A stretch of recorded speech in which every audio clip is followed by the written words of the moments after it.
Do you wipe your face with a hot towel before dinner? Do you wear a Superman costume to a Renaissance fair? Do you ghost? Were you raised by wolves? Let's find out. Here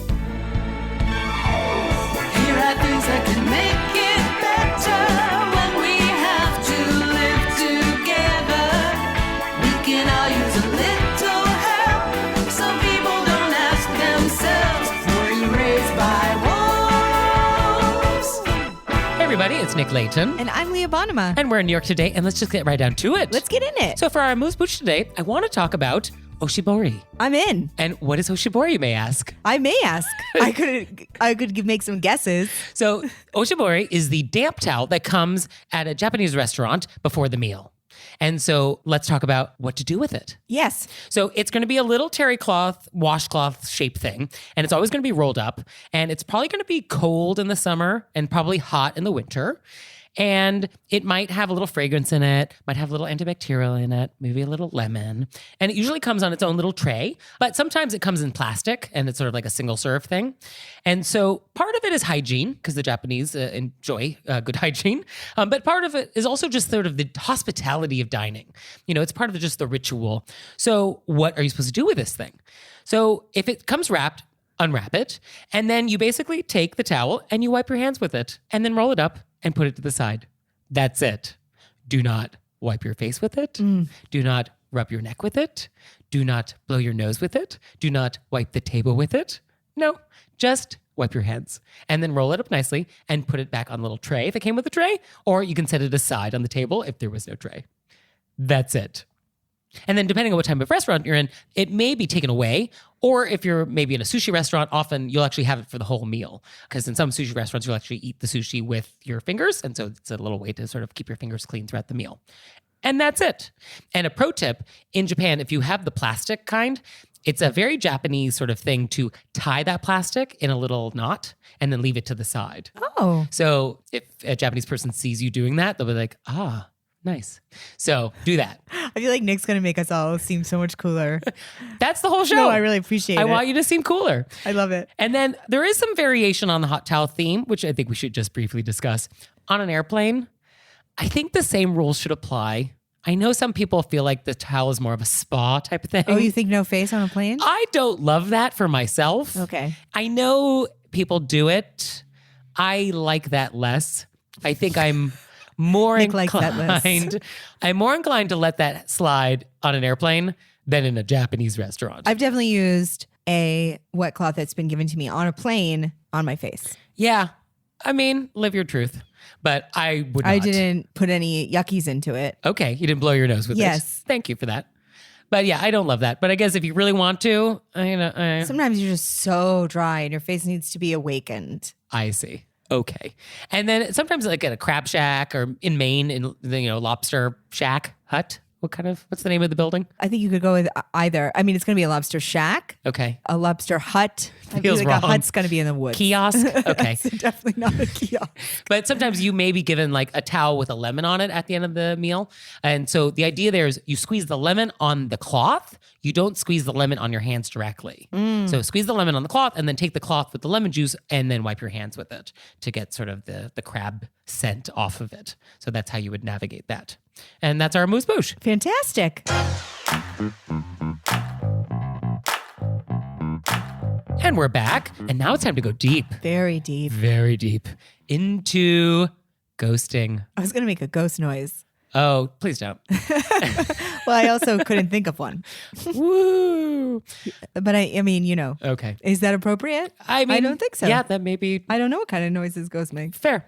So today we want to talk about ghosting, which is when you cut off all communication with somebody without an explanation. Right. Just cut it off. And this could be in multiple different kinds of... Oh, yes. I mean, this can certainly be for dating, but it can be in a business situation, with friends, with family, like any relationship, ghosting can happen. And I think what makes ghosting sort of particularly problematic is that there's no explanation.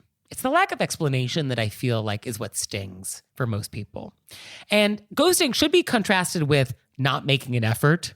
Like that's a little different.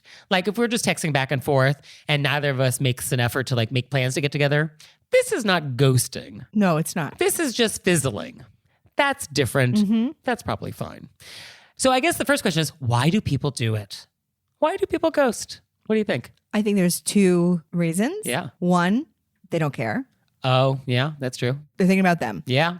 The other one is explaining why they don't want to makes them feel uncomfortable. Yeah, they are cowards. Yes. They are cowards. I mean, that's a strong word. No, that's how I feel about it. Yeah, no, they're cowards because they don't have the courage to express their feelings. Yeah, I understand. I mean, I guess that is correct, but I also understand why sometimes it's really hard to tell people that you don't want to do something. Oh, sure. But welcome to being an adult. No, you're absolutely right. I don't make the rules. That's just what it is. No, you're right. Yeah. Welcome to being an adult. Doing hard things that we don't want to do. Bienvenido. Yeah. I mean, half of my life is stuff I don't want to do, but I'm sorry. That's just what it is. No, you're right. Yeah. So I think people do not care. And then people also are just cowards. And this is why it happens.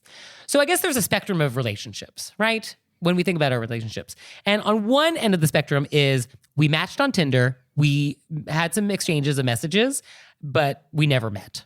And then the other end of the spectrum is we've been married for 50 years. Okay. So I think we can agree that there is some point on this spectrum where ghosting is definitively wrong. Right. Right? I think if you ghost your husband of 50 years, this is bad etiquette. Oh, definitely. Yeah.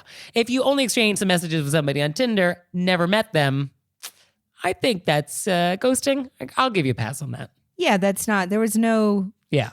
So then I guess the question is, when do you have the obligation to actually end it politely and not ghost? Where is the line then? Would we put business into the same category as this? Like you just met, it was like a networking thing. There's no, but like if you were going back and forth with something, at what point?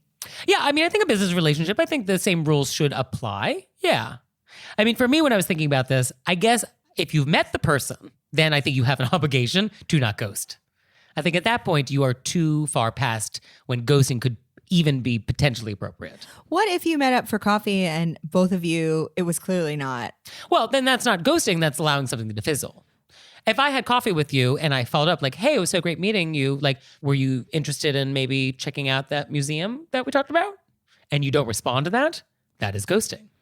If we both have coffee and neither of us text each other, well, that's not ghosting. Okay. That's just allowing nothing to happen. Okay. And I think there is a difference, which is important. But the ghosting is when I reached out to you, I'm expecting a reply, and you don't reply. Okay. So I guess if you met the person, I feel like, yeah, you can't ghost. You just have to say that either this business opportunity is not right for me, or so great meeting you, but I'm not feeling a connection, or whatever it is. Right. So I think that was the line. If you've talked to them on the phone, I guess if you've had a phone conversation with somebody. Are we having phone conversations with people? I mean, I don't think dating happens by phone anymore initially. No. But in a business, I guess if you have a phone meeting. Yeah, I think if you have a phone meeting and it's business, I think you owe them some follow-up if they reach out again. Okay. Yeah, you owe them some closure. Yeah. So now let's talk about when is ghosting actually okay? Because I think there are times when ghosting is totally fine. And so one of them is like, if somebody crossed a boundary. Yeah. And then they want to be like, I've had people email me that I'm like, is this what? Yeah, like, ooh, you have some nerve. Yeah. What's going on right now? Yeah, I think if the response to a text or an email from someone is, you've got some nerve, then yeah, I think you are allowed to ignore this. Yeah. You're not ghosting. You're setting a boundary. They know they're fishing. Yeah. So I think that's acceptable. I think anytime there's a safety issue, either emotional safety or physical safety, yeah, etiquette does not trump safety. Yeah. And your sense of personal peace. Yeah. So you are definitely allowed. And then I guess if you've set the boundary and you've said like, it was so great meeting you, I just don't feel a connection. And you've sort of said the nice adult thing that you should say. And I think that you should give all of us permission, Nick, because you do this in my life, to let everybody know that you're allowed to say that to people. And it's actually the more polite thing to do. It is way more polite to do that, yes, than ghosting. Because you're not saying anything mean. No. And I think as long as it's not a comment on them, like, I guess sidebar, things you should and should not say when you're trying to break up with somebody. It was nice meeting you, I just don't feel a connection. That is a true statement. And I think that's a respectful statement. Statements that are more like, I'm just not ready to date, or I realize that I'm just sort of like in a different place right now. That's not a good excuse, because now it's a comment on your date with me. Like, your experience with me caused you to have this epiphany, and I don't like that. Well, it's also sort of open-ended. You're like, do you mean in the future we could? True. Yes. But I think the nicest is always to say, like, I enjoyed the time we had. But that was enough for me. And I think with work things, it's almost the exact same thing. It's thank you so much for your time. This was great. I'm going in a different direction. Yes. And work things should be easier because in a business etiquette situation, like there should not be emotion in it. But a lot of people have emotions. Yes. So don't have those in a business For those situation. of you, such as myself, who can't, that it's fair to just say that and it's nothing rude about Yes, it. there's definitely nothing rude. And you always want to just thank them for their time or their effort or whatever it is and just explain like, I'm moving in a different direction, but thank you. And Yeah, it's enough. I always have to remind myself that I'm being polite by freeing up people's time.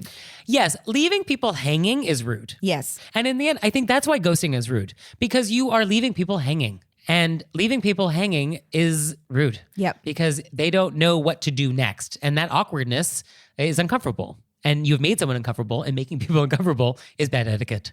So, In the end, it's not helpful. Just cut to the chase. yeah, pull it off like a Band-Aid sometimes. Yep. Yeah. And you can be direct and polite at the same time. Yeah, because you're respecting the other person. If you're Yes. you're respecting their time, you're respecting their intelligence. Hey, this wasn't boom, done. And I guess etiquette is also about empathy and thinking about if I was in that other person's shoes, what would I want to hear from them? Yeah.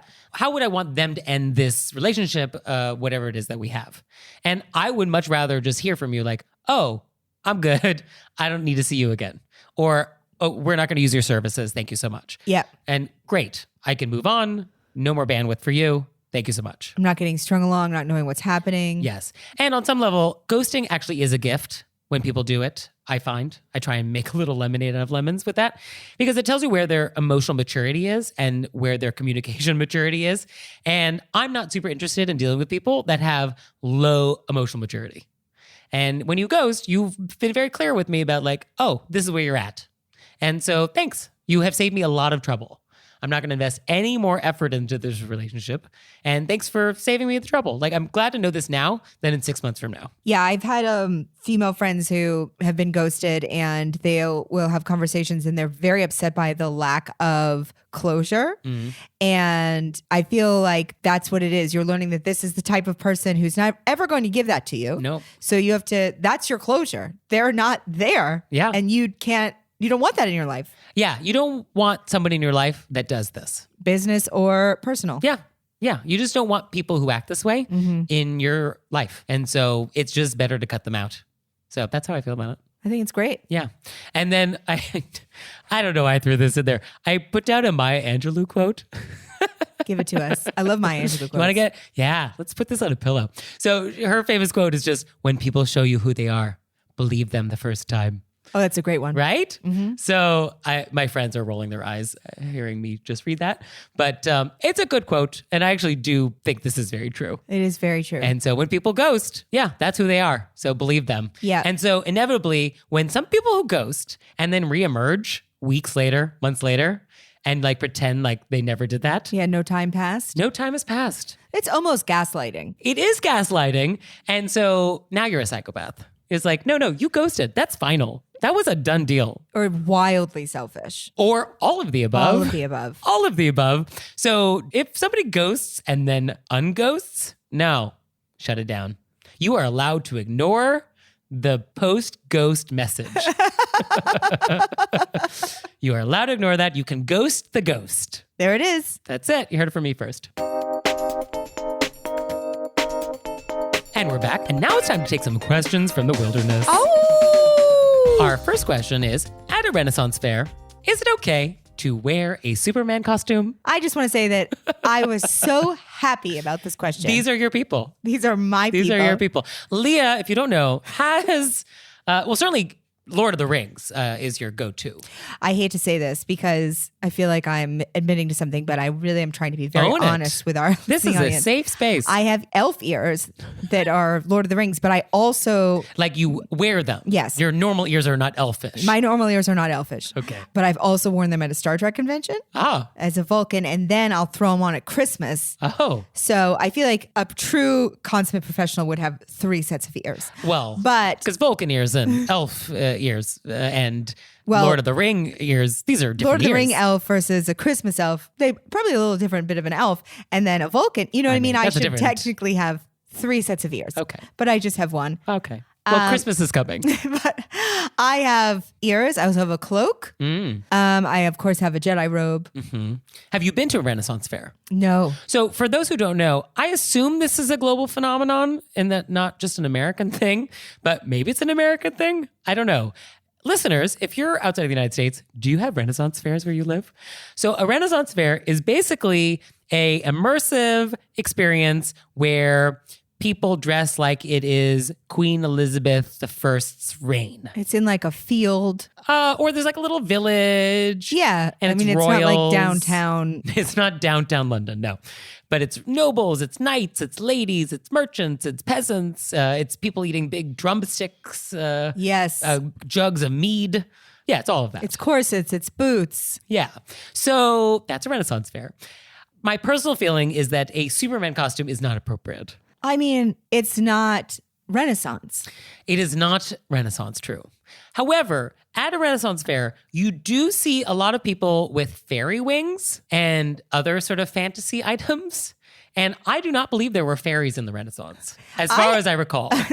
I have no problem with the Superman costume. You don't? No. Okay. I feel like while we're making stuff up, have a great time. No, but that's like wearing a Darth Vader costume to a Star Trek convention. Yeah, I know. Know that you're wrong, Okay. but enjoy yourself. Yeah, but don't you think you're taking the fantasy away from the other people who are going to experience Renaissance life? Oh, I see what you're saying. Like, I think honestly, if you're going to do a Renaissance fair, you should try and be period. No sunglasses, no watches, no sneakers. And like, you know, you want to embrace. You know what? I'm going to agree That. with you. I'm going to agree with And you. if I see somebody, you know, as Mario and Luigi walking down Main Street, Yeah, it throws you out of the it experience. takes me out of the experience. I think you're right. But I do agree that it is fantasy and, you know, live your best life. And that's fine. I did look into this further. Apparently, there are a lot of Renaissance fairs where Doctor Who shows up, the time traveler. So some people find it very funny to dress as Doctor Who and like, oh, I'm time traveling back to the Renaissance. That apparently is a well-known trope Oh. that people are annoyed by. Maybe the Superman is trying to be like, because, you know, if he goes Yeah. backwards, the time goes backwards. So there could be that. And apparently there's always like a Star Trek away team who shows up at the Renaissance fairs. Apparently, most Renaissance fairs also have something called Time Traveler Weekend. Okay. So they actually designate a specific weekend where if you want to do that, this is your occasion. Yeah, I think be respectful of what the event is. And if they're really going all in on Yeah. making it authentic, Yeah. maybe save your Superman for the Time Traveler Weekend. Yeah. I mean, I guess I would like it to be period appropriate and planet appropriate, I guess, is my feeling. Planet appropriate. Yeah. I guess that's what I want for my Renaissance fair. But, Let's all go right now. So fun. you know, upstate near Greenwood Lake is like this enormous Renaissance fair that has like jousting and like a little village and the whole thing. Oh, I've had friends go. Yeah, it's a whole thing. Yeah. Seems wonderful. I don't know. Our next question is it okay to keep your headphones on when talking to a flight attendant? I always pull one out. Yeah, I think the same rules about like if you're at a coffee shop and they're about to order, yeah, you should take your headphones out. Now, I think we do disagree. I like both out. I want, you know, you have my full attention.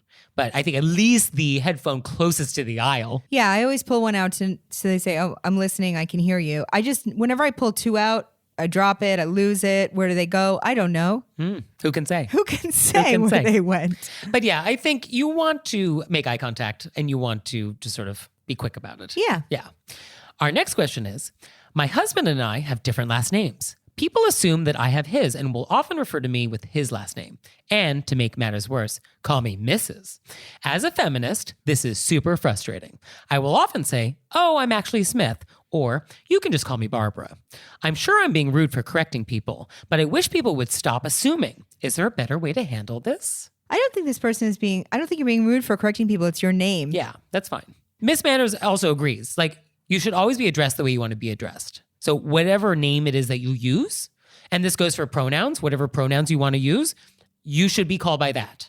And you should let people know that. And it's okay to correct people when they do call you by the wrong name.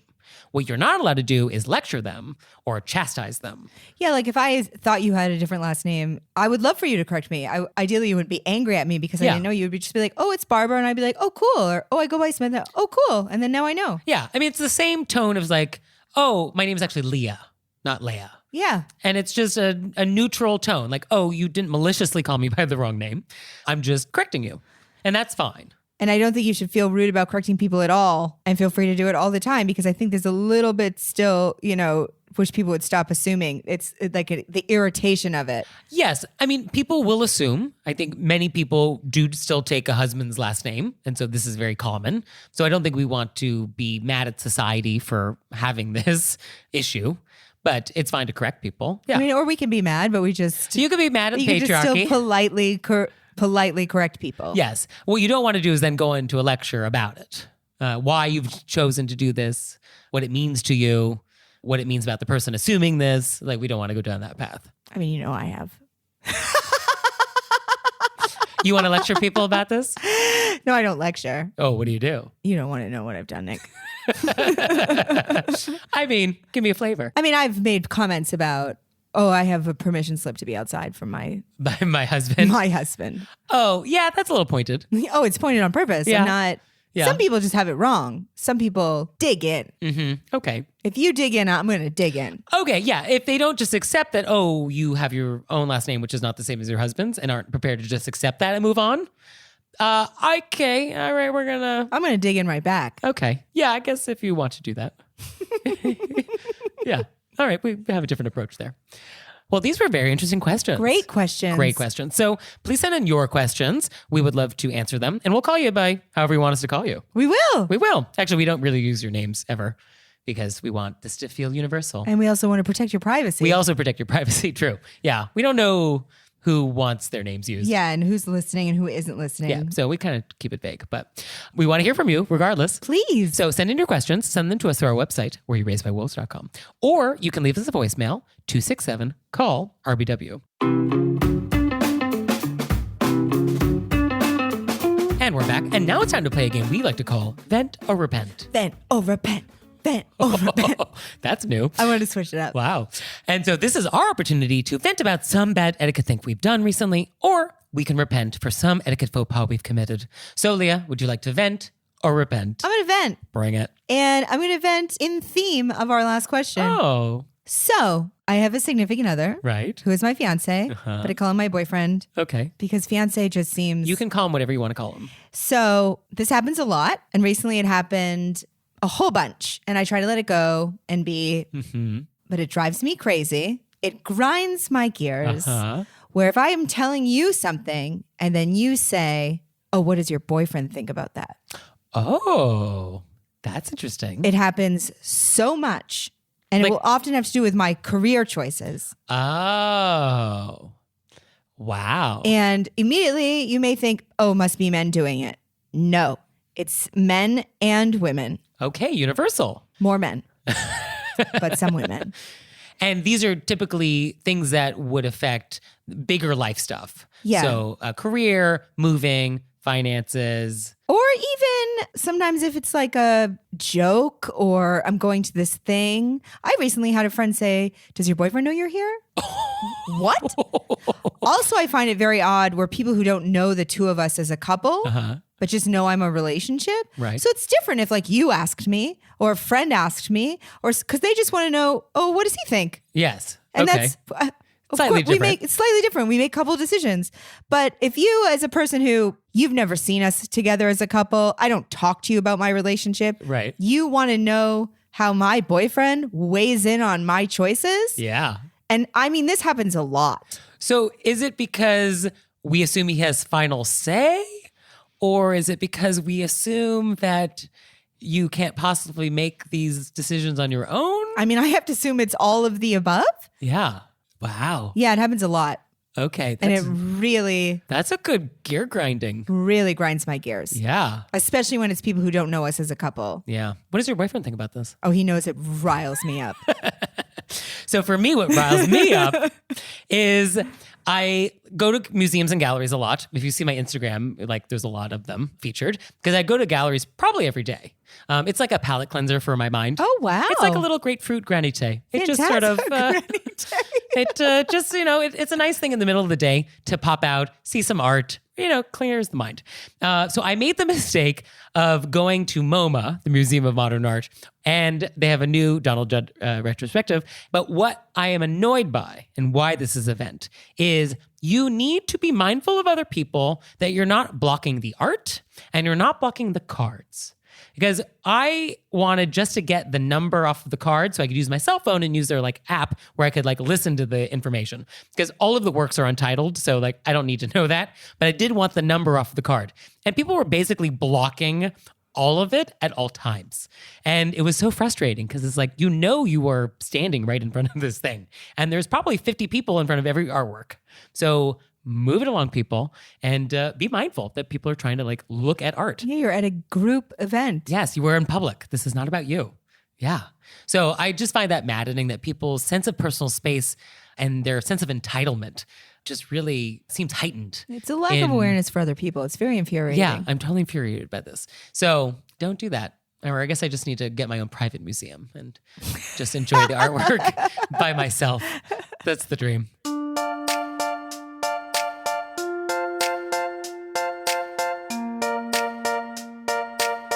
So, Leah, what have we learned? I solidified, it's not new information, clarified. I feel like you've really clarified, when it becomes a responsibility as an adult to relay information, even if it's slightly uncomfortable. Okay. To be politer. Yes. So we're totally on the same page now. Absolutely on the same page. Okay, great. I also feel like you very nicely described how we need to be in the same time period or for our Renaissance fairs. Same planet. Yeah, at same least. planet. I love that. I love that. And I learned that you only have one set of ears, and you think that Vulcan ears and elf ears are the same ears. I don't think they're the same, but I do try to pass them off, which I'm admitting my guilt to. Thank you, Leah. Thank you, Nick. And thanks to you for listening. If I had your address, I'd send you a handwritten note on my custom stationery. And please visit our website, wereyouRaisedbywolves.com, where you can subscribe to our newsletter, and you can buy some merchandise, and you can get a link to our Instagram, and you can become a member on our Patreon. Yes, you can. Which we would really like you to learn more about and see if that works for you. Please. Because it works for us. Please. And we'll see you next time. Bye. Bye. All right, Leah, it's time for Cordials of Kindness. Thank you. And this is where Leah makes us say nice things for 30 seconds, because that's all I give her. Ready, set, go. Well, I'm keeping it in theme. So my significant other, we spend a lot of time apart. And every time he's away from me, he brings me back a little thing from where he was from. And I didn't really grow up in a family that did this. And it's just so nice. So now whenever we're apart, I bring him a little thing. And it's just really, it doesn't have to be expensive or whatever. It's just so kind. And I just really love it. It's so sweet. And for me, we got a really nice review, which Oh! is, quote, I love listening to this podcast on Monday mornings with the children on the way to school. Informative, funny, and family appropriate. It's so difficult to find things we all want to listen to. This delightful show hits the mark. Doesn't that warm your heart? So nice. Start them young, people. Start them young. Can you imagine if I had this show when I was elementary school age? It would have saved me a lot of time. It would have really saved me a lot of time. I would have loved to have known about grape shears when I was 10. I mean, can you imagine how my life would be different? I would have loved to have known how to write a lot of these notes that you very succinctly explain. Yeah. Wouldn't you want to know how to appropriately ghost in elementary school? So thank you. This is very nice.